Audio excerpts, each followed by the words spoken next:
Hey everyone, I'm back, and today we're going to be talking about Come and See. And this movie came out in 1985, and it is a war movie, and it's over 2 hours long, like 2 hours and 20 minutes. And I just heard that this was supposed to be good, and I really love this movie. And it's a World War II film that basically just focuses on a kid, and he goes in wanting to be a part of the military, and quickly regrets his decision afterwards once he realizes what he signed up for and what he's in for and all the experience that comes from that. And the movie looks really great.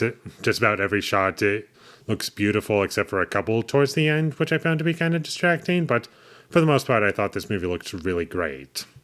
And also, I thought the performances were very strong in this movie. And whenever a character dies or goes through something horrific, you actually feel it. You do care because they were kind of somewhat developed, or you get an understanding of what their character was like. Or if they're not really developed all that much, you can still feel the emotions because you see what these characters are going through, and it's horrible. And there's so much to take away from this film, and I do feel as though this movie does work pretty well as a war movie, and also it's kind of listed as a horror movie according to Google, and it does do that very well. I do feel as though it captures like the horrors of war in a sense where I was like kind of scared for our main character as to whether or not he was going to survive. Like when he first gets attacked, like that scene is horrifying and scary.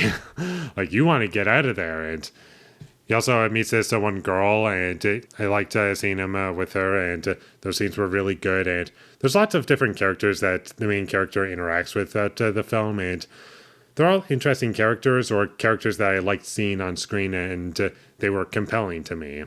And there's one really great scene in this movie where they steal a cow, and it's all done in one take, and everything is done really expertly, and it doesn't feel like it was thrown together. It actually feels like people knew what they were doing, and it looked really nice and was very well executed. And I love the lack of music in this movie. I thought that was an effective choice for this film, and it made scenes legitimately more intense. And I also love the shots of the planes in the sky because it gives you the implication that you're always being watched by someone, whether you want to or not. And despite this movie being almost 2.5 hours, it flew by for me. I was never bored by anything in this movie. I was always engaged with it. I just wanted to see what was going to happen next. And it did kind of remind me a little bit of Barry Lyndon in a sense, where you just have our main character going through so many things, and there's characters that just show up and leave, but they're really great characters because of how the film develops them, and they're really memorable. And it doesn't drag the pacing down because of the amount of characters that are in this movie. And there are plenty of points in this movie where it's not really focused on dialogue. It's mostly focused on the visual experience and everything that comes with that. And I thought it did a really great job at showing you everything. And none of the violence comes across as goofy or like so much to the point where it comes across as shock value. It feels appropriate for what the movie is going for, I feel. And there were a couple of comedic moments towards the beginning that I thought were effective. And I do like the idea of having a kind of lighter tone in the beginning and it slowly easing you into like something that's like really dark and disturbing. I thought that was a great part of the movie, and it really fed into a lot of things that it was going for. And everything that's set up in this movie has purpose in the sense that like it's always giving you important information about the characters or what is being shown or anything like that. It has purpose. And the only issue that I have with this movie is that about 30 minutes into the movie, our main character kind of goes deaf, and you hear this ringing in his ears, and it's kind of implied that he can't really hear anymore.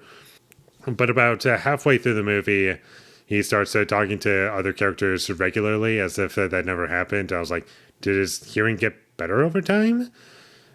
because if it did, it wasn't really communicated very well, I thought.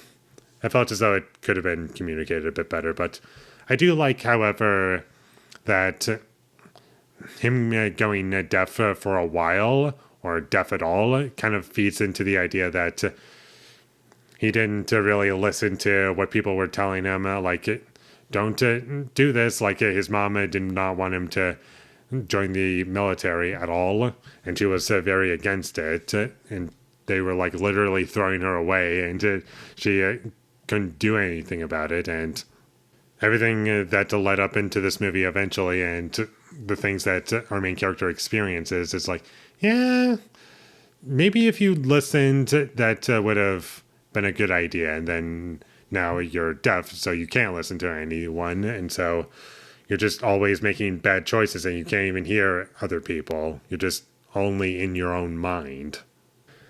And that's about all I have to say about Come and See. I thought it was excellent. I loved this movie from minute one to the minute it ended. I was never bored. I loved what it explored. I loved how things were presented. And even if you are kind of somewhat spoiled for a couple parts, I do feel as though that's kind of okay for this movie, because it's not really about what happens in the movie. It's about the experience. So do check this movie out. I think it's really great.